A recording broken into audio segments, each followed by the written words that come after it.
Pizza তো সবাই খেয়েছেন, কিন্তু নুডলস পিৎজা কে কে খেয়েছেন বলেন তো?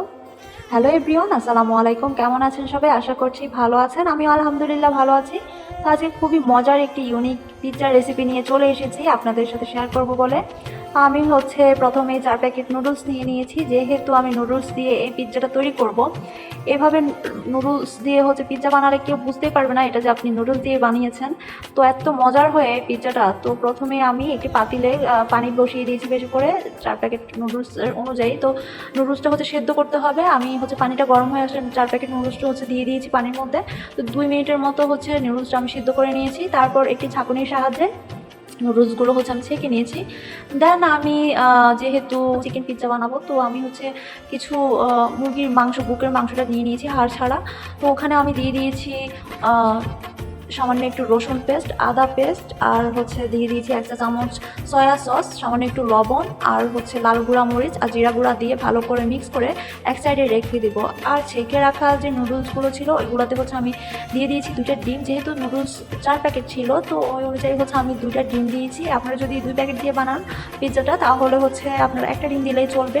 আর নুডলসের যে মশলাগুলো থাকে ওইগুলো দিয়ে ভালো করে মেখে আমি এক সাইডে রেখে দিয়েছি। দেন আমি একটি প্যান বসিয়ে দিয়েছি।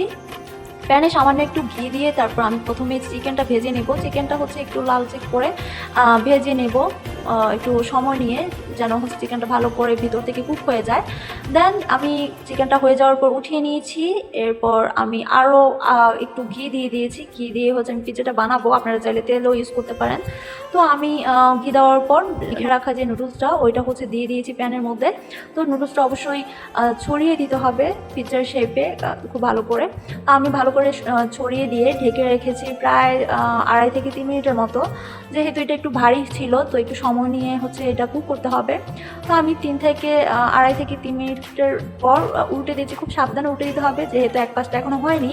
তো আমি 2টা চামচের সাহায্যে খুবই সাবধানে পিৎজাটা উল্টে দিচ্ছি। দেন আমি ওই পাশটা হতে থাক, আমি এর উপরে হট টমেটো সস ভালো করে ছড়িয়ে দিচ্ছি চামচের সাহায্যে। দেখতে পাচ্ছি চিকেনগুলো আর কিছু টমেটো কিউব করে রেখেছিলাম, পেঁয়াজ কুচি করে রেখেছিলাম, আর কাঁচামরিচ কুচি, ওইগুলো সবগুলো সাজিয়ে দেবো চিকেন সহ। আপনারা চাইলে এখানে ক্যাপসিকাম ইউজ করতে পারেন, এরপর মাশরুম ইউজ করতে পারেন। তো আমার বাসায় ছিল না বলে আমি আমার বাসায় যা ছিল ওগুলো দিয়ে বানিয়ে নিয়েছি। তা আমি অনেকগুলো পরিমাণের চিজও দিয়েছি। তো চিজ ছাড়া তো আর পিৎজা সম্পূর্ণ হয় না, এটা অসম্পূর্ণ থেকে যায়। পিৎজায় হয় না, পিৎজাতে চিজ দিব না তা কি হয়? তো আমি অনেকগুলো পরিমাণের চিজ দিয়েছি। তো আর চিকেন তো ছিলই, চিকেনটাও আমি অনেক বেশি পরিমাণে ভেজে নিয়েছিলাম। আমার কাছে পিৎজাতে চিকেন বেশি হলে খেতে ভালো লাগে। আর কিছু টমেটো কিউব করা, পেঁয়াজ কিউব করা দিয়ে তারপর সুন্দর করে সাজিয়ে নিয়েছি। তারপর আরও 2.5 থেকে 3 মিনিট পর্যন্ত ঢেকে রেখে এই তো আমার পিৎজা হয়ে গিয়েছে। খুবই মজার ছিল এই পিৎজা।